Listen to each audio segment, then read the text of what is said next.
Ayan, tingnan nyo ito. Gumamela na kulay baby pink at red. Ayan, puro gumamila po dito. Ayan siya, puro gumamela. At saka pagdating naman dito, lakad tayo ng konti at mayroong mga purple na bulaklak.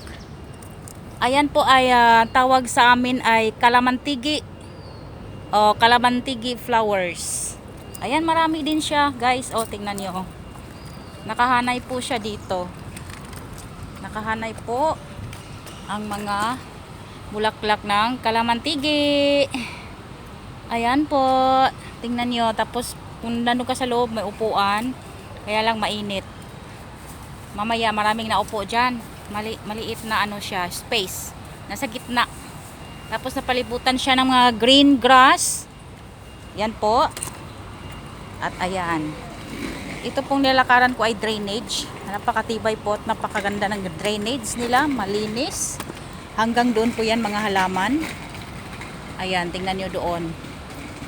O, di ba guys? Tapos, dito po ako sa sports ground po ito. Sa sports ground, tingnan nyo. Yan, malimit yung alaga ko dyan. Magbabasketball siya ng 2 to 3 hours. Minsan sa hapon. Para hindi na mainit, no? Ayan pong building na yan ay eskwelahan po yan ng elementary. Kindergarten to elementary. Ayan. At mayroon pong simbahan ng Katoliko dyan. Yung may nakasign po ng cross dyan. Christian church po yan. Ayan, may dumaan si ate. Dumaan si ate. Ayan, tsaka yung bubong ng kanilang toilet. Toilet po yan sa loob. Ay yung style ay parang Chinatown style. Di ba guys? Thank you so much for watching.